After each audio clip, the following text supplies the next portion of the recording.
നമ്മുടെ ഈ mind care സെൻ്ററിൻ്റെ എൻ്റെ ശ്രീമതി ആമിന പഞ്ചായത്ത് പ്രസിഡന്റ് പോയി മെമ്പർമാരൊക്കെ പോയിട്ടുണ്ട്.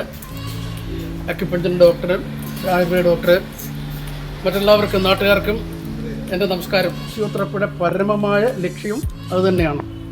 നമ്മൾ നടക്കണമെന്ന് വിചാരിക്കുമ്പോൾ നടക്കാൻ പറ്റുന്നില്ല എന്നെങ്കിൽ നമുക്കെവിടെ ഒരു പ്രശ്നമുണ്ട്. അടുക്കളയിലോ അല്ലെങ്കിൽ പുസ്തകത്തിൻ്റെ മുകളിലോ ഒക്കെയാണ്. അങ്ങനെ ഇരിക്കുന്നവർക്ക് ചെറിയൊരു എക്സസൈസ് ഞാൻ പറഞ്ഞുതരാം. എല്ലാവരും എന്നെ നോക്കാം. കൈ ഇങ്ങനെ വെച്ച് പോലും കൈ ഇങ്ങനെ വെക്കുക. ഞാൻ വരക്കാൻ വെച്ചാൽ അങ്ങനെ പിടിക്കേണ്ട കാര്യമൊന്നുമില്ല. വെറുതെ ഒന്ന് വരത്തിയാൽ മതി. ഇങ്ങനെ ഒന്ന് വരത്തിയാൽ മതി കേട്ടോ.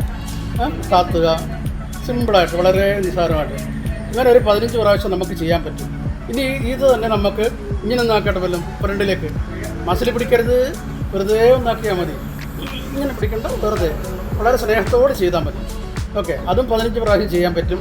ഇനി അതുപോലെ തന്നെ നമുക്ക് ബാക്കിലേക്ക് ആക്കാൻ പറ്റും, പിന്നിലേക്ക്. അതും ഒരു 15 പ്രാവശ്യം ചെയ്യാൻ പറ്റും. ഇനി നമുക്ക് ഇങ്ങനെ ഒന്ന് കറക്കാം. അപ്പോൾ ഞാനൊരു 5 എണ്ണമാണ് പറഞ്ഞത്. ഒന്ന് ഷോൾഡർ ഉയർത്തുക, രണ്ടാമത്തെ ഫ്രണ്ടിലേക്ക് എടുക്കുക, മൂന്നാമത്തെ ബാക്കിലേക്ക് എടുക്കുക, നാലാമത്തെ ഇങ്ങനെ കറക്കുക, അഞ്ചാമത്തെ തിരിച്ച് കറക്കുക. ഇതൊക്കെ നിങ്ങൾ കൂടെ ഒരു 10-15 പ്രാവശ്യം ചെയ്താൽ വീട്ടമ്മമാർക്കായാലും ഇനി വർക്ക് ചെയ്യുന്ന ജോലിക്കാർക്കായാലും ആണുങ്ങൾക്കായാലും കുട്ടികൾ